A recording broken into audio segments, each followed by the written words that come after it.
would have been foolish to think that after just 2 good quarters in Carolina in week 1, that he would just hit the ground running in week 2 and just sort of like, boom, skyrocket, and his arrow is just pointing up, up, up.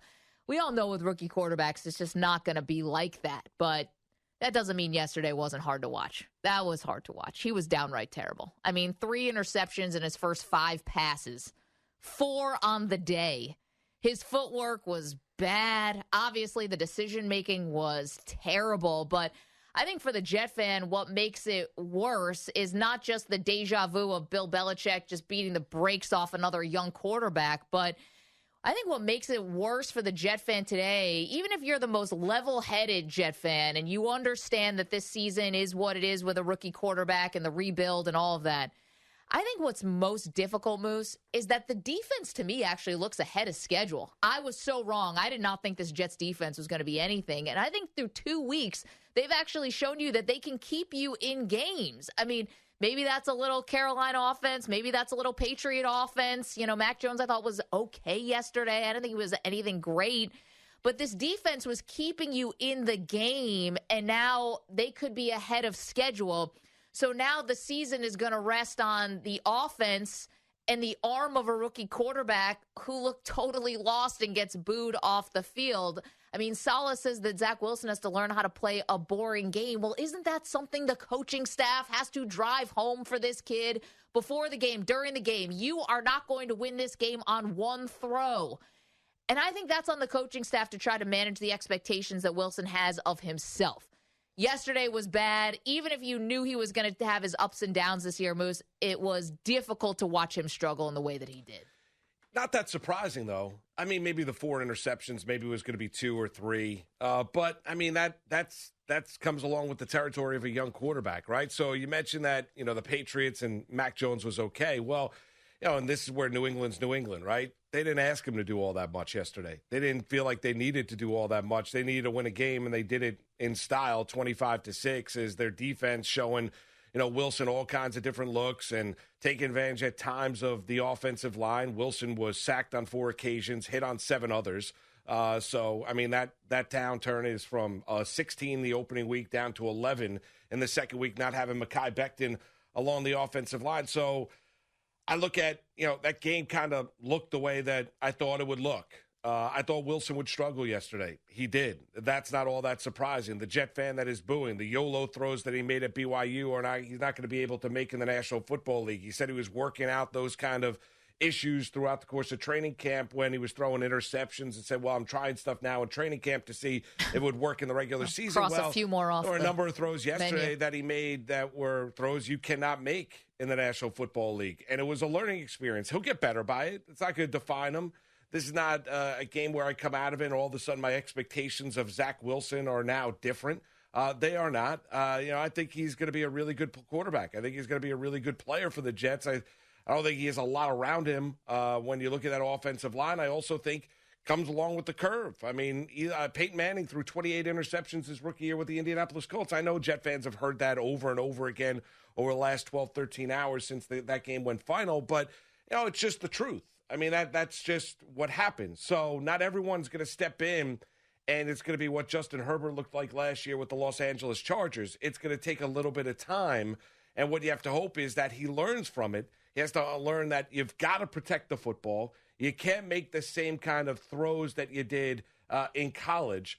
And he learned that lesson yesterday. And, you know, there is not the, you know, talent disparity between him and everybody else when he was at BYU, and you saw that yesterday. And, you know, this is what Belichick does against rookie quarterbacks. You know, his defense confuses them, dominates them, does all these things, makes them look bad.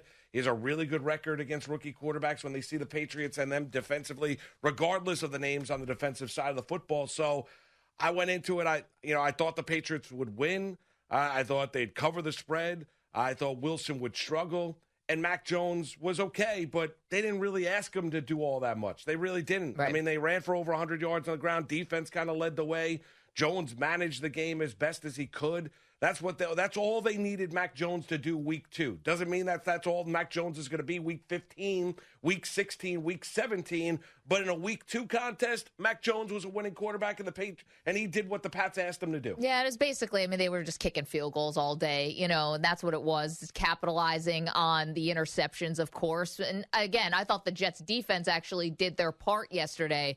But, this is the thing where I get it if you're a Jet fan, right? You want to make sure that this wasn't just, a terrible rookie game. You don't want these regressions within the season, where, again, looking pretty good in the second half of that Carolina game and then, as bad as it could possibly look, yesterday. And, again, different, opponent, and obviously all of that, and Belichick is the best, but I think that's what you're looking for. You didn't even get any real silver linings yesterday. You got a couple week 1 against Carolina. You got none yesterday in terms of the quarterback. So, how does he respond to that next week when you're going up against yet another really good defense? Just ask Daniel Jones. Really about the Denver Broncos defense. It's going to be on the road. It's going to be difficult. And, there's just a couple things that I feel like I don't have really great answers for from the Jets. Number one, again, this isn't going to make or break the season, but I never got a good answer for why they don't have a veteran quarterback backing up Zach Wilson. You have a first-time offensive coordinator in LaFleur. You got a first-time head coach. You got Brian Hoyer sitting there next to Mac Jones, right? You had, when Sam Darnold was here, Josh McCown, just a guy who's not the coach, who's maybe played against Bill Belichick before, just somebody else, another voice.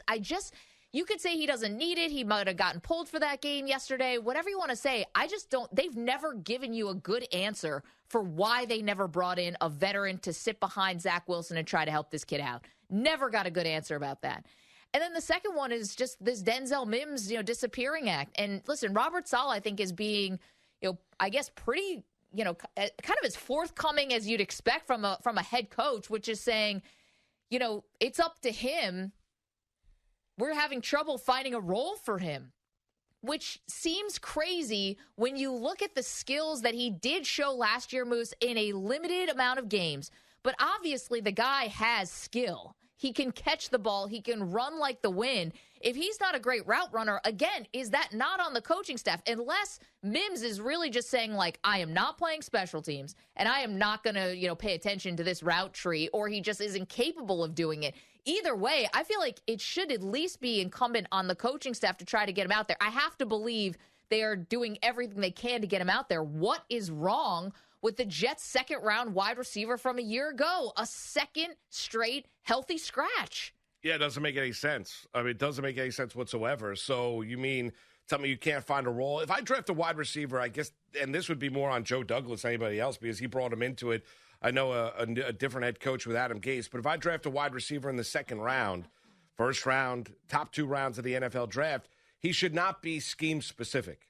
It should not be a case where that wide receiver has to fit a certain scheme of what we're looking to try and do. And we know last year Denzel Mims dealt with injuries, but if Joe Douglas is looking at the Baylor wide receiver with the size and speed, he's 6'3", runs a 4.3, 4.4 40, right? So you can't teach speed and can't teach size. He's got both of them. So now you look at he can't get on the field if you're the Jets when you're looking for playmakers, when you're looking at a guy that the previous week made a play against Carolina because he doesn't play special teams, or he doesn't have a great grasp of every single role on the wide receiver and all the different route trees of every single position of wide receiver.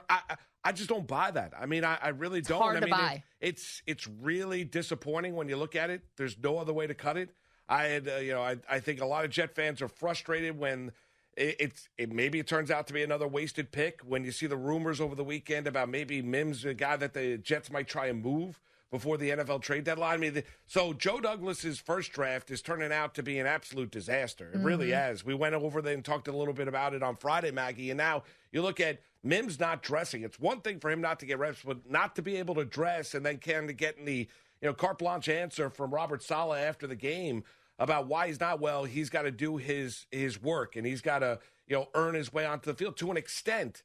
But you can't find, as an offense, if you're LaFleur, you can't find a role or route trees that Denzel Mims is going to be successful with that's going to create matchup problems for the opposing defense and put you in a better opportunity to score touchdowns and make plays down the football field? There's no role. I have a hard time envisioning there's little to no role whatsoever for Denzel Mims on this team as a second-round pick wide receiver that's 100% healthy, that is now a scratch. There's no role that he can play in any sort of play call at any point of that game yesterday after watching what that offense did against the Patriots. There's no role whatsoever. That, to me, makes no sense. Well, yeah, and I'll correct myself that he was active last week. Thank you for the big catch for the 40 yards, but then we didn't see him again, and then this week he was the healthy scratch. But, Moose, I'll add on top of it. Then you have the news that Crowder, I know they don't play the same position, in terms of wide receivers, they're the same position, but they don't play the same role. But you're already down Crowder because the groin flared up before the game. So you're taking another playmaker off the field, and you're telling me that at that point even, Denzel Mims, because you got Keelan Cole there, who you barely went to anyway, and he's not better than a guy, again, there's just not good answers here. And maybe the Jets can't tell us the whole truth, and, maybe we're going to find out more and more about this. But what is going on? No veteran quarterback, no Denzel Mims again. It's a shame that Crowder couldn't get on the field because of the groin, because you're just taking the weapons away.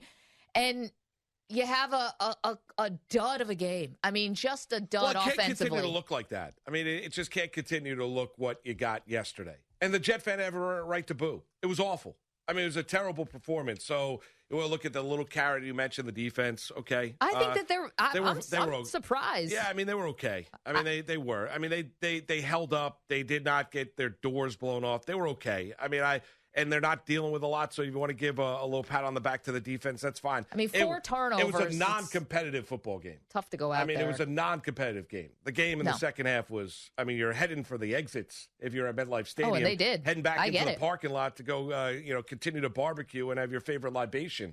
I mean, that is what you're trying to do yesterday afternoon. It can't continue to look like that. And this crew, this cast, Saleh and his coaching staff, Wilson, they're going to be given time here. There's no rush here, but there has not been any kind of the first couple of weeks. There's no moral victories. There wasn't week 1 in Carolina, and there's not one yesterday. So the defense has been all right. I look at it, can't continue to look like that, Maggie. Like they go on the road next week in Denver to take on the Broncos, who are 2-0, Teddy Bridgewater. And the Broncos, they beat Trevor Lawrence and the Jaguars yesterday, and Urban Meyer down there in Jacksonville. Mm-hmm. It's got to start to look a little bit better than that, and there's got to be some explanations here. We know you're dealing with an offensive line. Yesterday, they ran the ball pretty well. Yeah, I mean, Carter is good. They had 152 yards on the ground as a team. They averaged nearly 5 yards per carry as a team. And Carter ran really, really hard throughout the course of the afternoon. Wilson's got to understand you got to take care of the football, and you've got to figure out what you're doing here on a secondary level. Denzel Mims, when you have an offense that's struggling the way it is and you're looking for playmakers and you don't get Crowder back, you do get Cole back, and you do have Corey Davis, the tight end's an absolute mystery. So you mean to tell me I look at Denzel Mims, a second-year wide receiver that's healthy, and he is a healthy scratch because why? He won't play special teams, or you don't have a role for him on special teams, but I can't find a role for a guy with speed and size on offense. Well, and you knew the most predictable thing that was going to happen. In the National Football League. Who you drafted in the second round. Everybody's flying up and down the field. But you knew what was the most predictable thing, because Belichick lives rent-free in my head, as he does, I'm sure, many others. If you're a Jets fan, Dolphin, or Bill fan, you know that Belichick, he's the boogeyman. You know the one thing that he's going to do, take away Corey Davis. That was it. You knew that was going to happen. So Davis finally makes his first catch right before the start of the fourth quarter. Now, granted, the second interception, that's also on Corey Davis. That was the one that I felt like Zach Wilson got the raw deal, because Corey Davis should have had that catch. Should have made that catch. And he admitted it. I mean, the last two, the third and fourth interception, I mean, Devin McCourty, local guy here, Jersey dude, he will never have an interception that easy in his entire life. No, it was like fielding a punt. There was nobody in the shot. I mean, it was all alone there. But you knew they were going to take away Corey Davis. So that means... And they did it without their best defensive player. Well, that's not a good sign. That's not a good... Right, but you knew, going into it. And you knew... So Elijah Moore, Braxton Berrios. Yeah, and who led the team in receiving. And that's not a good sign either. And that's where you really want to see that Mims could have been an option there. Yes. It's just mind-boggling. And again, you're just not getting good answers here. I'm not saying that there aren't good. There might not be a reason. There could be a reason that makes sense. You're not getting it as a Jets fan. You're not getting a good answer for why there's no backup quarterback that's a veteran. You're not getting a good answer for why Denzel Mims isn't out there. It just doesn't hold up. Well, and because you don't have a lot of great options. That's the other thing. Like, it's not like if you were stacked. It's not like you've got world-class wide receivers in front of them. Corey Davis, nice player. He's a good player, good free agent signing. Had a good 2 touchdowns the opening week against Carolina. Good. Yeah. And I think Corey Davis is a nice wide receiver, right? But you've got Elijah Moore, a rookie, Braxton Berrios, Jeff Smith. I mean, these are the guys that are in front of him without having Jamison Crowder available yesterday. So Crowder not available. He retweaks the groin. Who knows when you see Crowder back? And I like Crowder as a receiver. I really do. How could you not? But you don't have Jerry Rice and John Taylor in front of him. This is not some dynamic wide receiving core where you say, well, listen, Denzel Mims hasn't earned it because look at who we have in front of him. Look at who you have. I mean, Braxton Berrios, all due respect to him, led them in receiving yesterday with 7 catches for 73 yards. You mean to tell me I can't make any use of Denzel Mims and he's a healthy scratch? Now you can make the argument, well, he's got to earn his way on. Well, I'd like to know what Denzel Mims is not doing. What is he not doing in practice? Like, is it a case where he's not doing enough, where he's not learning enough, or is it a case where you say, well, he doesn't really fit what we want to do schematically on offense because he's not a precise route runner? What a waste then. I mean, absolutely, what a waste. Well, that's on Douglas then. Totally. Because you can't draft a receiver in the second round if that's the case, Maggie. You can't draft a receiver in the second round with his size and speed, and he's scheme specific. Well, and to add the ultimate insult to injury is that was the wide receiver draft 2020. I mean, that was the one where it was like you just got wide receivers up and down the first 3 rounds. It was going to be it's just like they're, just interchangeable, and guys are just going to be so good. And you're like, yeah, here we go. And they get this fast guy from Baylor, and everyone liked what they saw from him when he was in the games last year. And then he's just like really a rumor. 877-337-6666. So want to hear from you Jets fans, because I think even if you knew that this wasn't going to be a straight line upwards for Zach Wilson, even if you still believe in Wilson, which I don't think anyone could be jumping off the bandwagon yet, but even if you knew it wasn't going to be a straight line, it doesn't take away from the fact that it looked really bad yesterday. It looked really bad. Yes, it did. And, Belichick has made a fool out of a lot of quarterbacks, old, young, all in between. Just felt like the kid didn't get a lot of help yesterday, and it also just didn't feel like he was in the game. They asked him afterwards if he was seeing ghosts, a little nod back to old friend Sam Darnold. See ghosts. The kid was blacked out. I mean, he couldn't even see a phantom if he was conscious. That was not a good afternoon. No, how about Darnold throwing for over 300 yards? We'll get to that. I know, but you can't do that. Oh, it was great.